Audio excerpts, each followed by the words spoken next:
Oke, baik. Selamat siang ibu-ibu sekalian. Di sini mohon waktunya sebentar.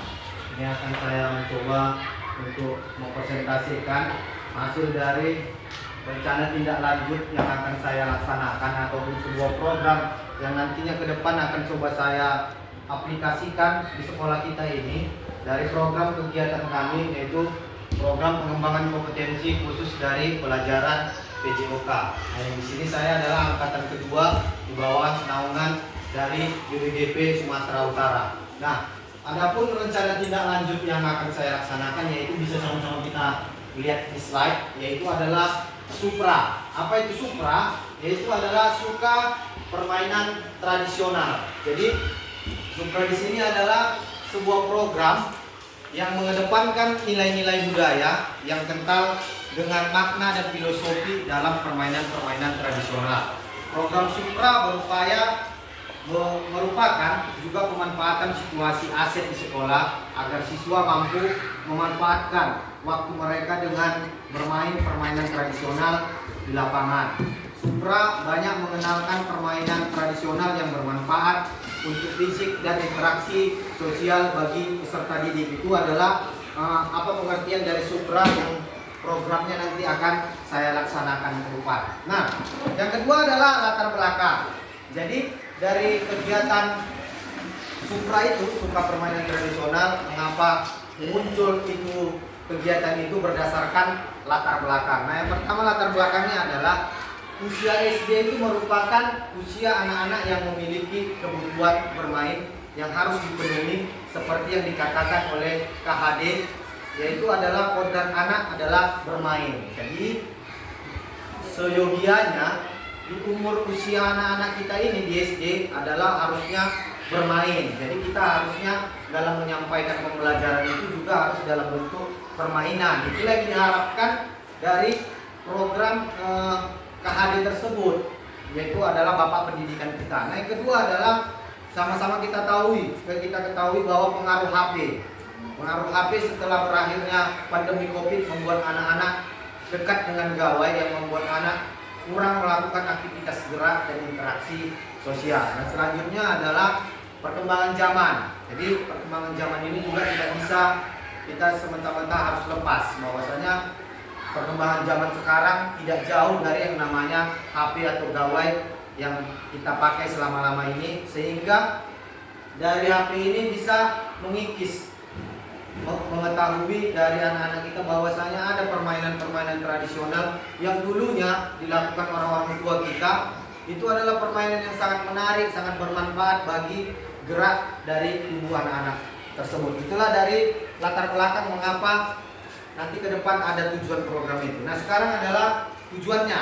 Tujuannya adalah yang pertama untuk meningkatkan minat dan partisipasi siswa dalam melakukan olahraga tradisional. Yang kedua, memupuk rasa cinta terhadap budaya bangsa. Yang ketiga, mengembangkan keterampilan motorik dan sosial siswa serta meningkatkan kesehatan fisik dan kebugaran siswa. Itu adalah tujuan dari yang ingin dicapai nanti ke depan dari hasil program yang akan saya laksanakan. Setelah dari tujuan itu adalah hasil yang ingin diharapkan. Yang pertama adalah terbentuknya klub atau kelompok olahraga tradisional di sekolah kita. Yang kedua, terselenggaranya kegiatan lomba atau festival olahraga tradisional, meningkatkan pengetahuan siswa tentang berbagai jenis olahraga tradisional. Dan yang terakhir adalah terjadi perubahan perilaku siswa yang lebih aktif dan sehat. Nah, ini yang paling utama sebenarnya dari tujuan hasil yang ingin diharapkan adalah siswa aktif berolahraga sehingga dalam tubuhnya, dalam jiwanya terdapat kebugaran, sehingga kalau siswa sudah bugar untuk mengikuti pelajaran juga akan pasti lebih semangat. Nah, selanjutnya adalah struktur program yang akan saya laksanakan adalah dari pertama tahap persiapan. Apa itu tahap persiapan itu? Yang pertama adalah menyusun tim. Jadi nanti tim itu adalah kita sendiri dari sekolah ini, yang dimana sebenarnya ini harus dikaitkan dengan komunitas belajar. Jadi di sekolah kita ini sebenarnya harus sudah ada kombelnya, komunitas belajar. Jadi itu harus dikaitkan, harus ikut serta kombel untuk melaksanakan kegiatan Supra tersebut. Lalu melakukan sosialisasi program kepada siswa, kepada guru dan juga orang tua. Ini perlu dilaksanakan agar kiranya orang tua juga mengetahui, oh di sekolah kita ini sebenarnya ada kegiatan-kegiatan yang menarik, yang bisa menarik minat siswa dari orang tua di sekitar sekolah kita. Nah, selanjutnya menyiapkan peralatan dan perlengkapan olahraga tradisional dan membuat jadwal pelaksanaan program. Nah, selanjutnya adalah tahap pelaksanaannya. Yang pertama pelaksanaannya adalah pembelajaran teori tentang berbagai jenis olahraga tradisional. Jadi pembelajarannya itu materinya kita sampaikan. Apakah jenis-jenis olahraga tradisional itu seperti apa? Harus kita sosialisasikan nanti kepada anak-anak bahwasanya olahraga tradisional itu banyak. Ada permainan trompa, ada permainan bilor yang sering dilakukan anak-anak selama ini. Jadi banyak sekali kegiatan-kegiatan macam-macam dari olahraga tradisional. Langsung setelah kita mengenalkan, langsung kita praktikkan, langsung melakukan olahraga tradisional, mencontohkan kepada anak-anak biar langsung anak-anak dalam nyata mereka melakukan kegiatan itu. Setelah itu yang diharapkan adalah ini jangka panjangnya untuk menyelenggarakan lomba atau festival olahraga tradisional. Di mana sebenarnya dalam ruang lingkup kabupaten kita ada yang namanya komunitas olahraga tradisional. Jadi mungkin nanti ke depan anak-anak kita bisa mengikuti lomba-lomba olahraga tradisional yang diselenggarakan oleh komunitas olahraga tradisional. Nah, setelah dari situ adalah melakukan evaluasi berkala, apa kira-kira yang kurang, apa kira-kira yang perlu dibenahi dalam program tersebut. Nah, selanjutnya adalah aset yang dimiliki. Jadi dari sekolah kita ini sebenarnya dengan program yang akan kita laksanakan harusnya kita pilah dulu apa kira-kira aset yang di sekolah ini yang bisa kita perdayakan. Nah, yang pertama adalah modal manusia. Dan modal manusia itu ada kepala sekolah, guru, murid, serta orang tua siswa kita. Nah, selanjutnya modal fisik. Modal fisik sudah dapat kita lihat langsung, yaitu berupa lapangan sekolah serta ruang dan ruangan guru. Selanjutnya modal finansial, yaitu dana BOS. Selanjutnya modal sosial. Sosial adalah koordinasi dengan kepala sekolah dan guru.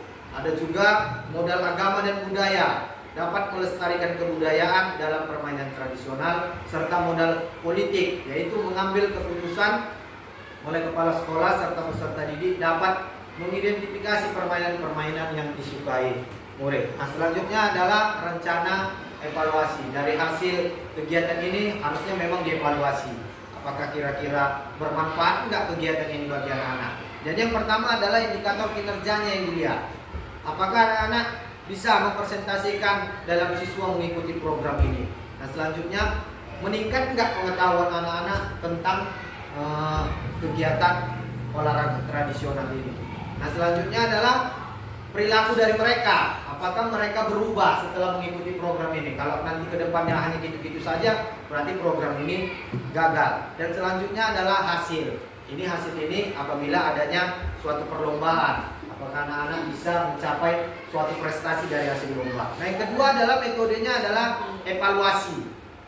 Metode evaluasi yang pertama adalah observasi langsung, lalu angket, wawancara, serta dokumentasi. Jadi dari hasil evaluasi ini bisa kita nanti lihat apakah kira-kira ke depan sangat bermanfaat enggak program ini nanti untuk siswa. Nah, selanjutnya adalah tantangan. Apa saja tantangan yang dihadapi dalam membuat program ini? Yang pertama adalah kurangnya minat siswa terhadap olahraga tradisional. Itu tadi yang pertama kita lihat bahwasanya tantangannya itu juga ada gawai HP, bahwa anak-anak sekarang sudah lebih dekat dengan HP-nya daripada permainan-permainan tradisional yang ada. Selanjutnya kurangnya pengetahuan guru tentang olahraga tradisional ini. Jadi kita juga sebagai guru harus bisa mengetahui apa-apa saja olahraga tradisional ini dan apa-apa saja manfaatnya bagi anak-anak. Nah, selanjutnya keterbatasan waktu. Dan memang kita di sini waktunya ini yang belum bisa kita cari untuk kapan melaksanakan ini. Tapi ke depan nanti mungkin kita bisa akan saling berkoordinasi. Selanjutnya kurangnya fasilitas. Tapi fasilitas yang di sini kurang, tapi bisa nanti kita perdayakan dengan apa yang ada di alam sekitar kita. Jadi ini tidak akan menjadi tantangan yang begitu besar. Nah, mungkin ini yang bisa saya sampaikan, kiranya program ini dapat sama-sama kita jalankan ke depan, dan harapannya seperti itu bisa kita jalankan untuk namanya kemajuan siswa kita dan kemajuan sekolah kita. Jadi mungkin hasil dari program ini yang saya sampaikan mungkin sampai di situ. Kami ucapkan terima kasih kepada ibu-ibu sudah mau meluangkan waktunya untuk sama-sama kita mensukseskan program yang akan kita rancang bersama. Terima kasih.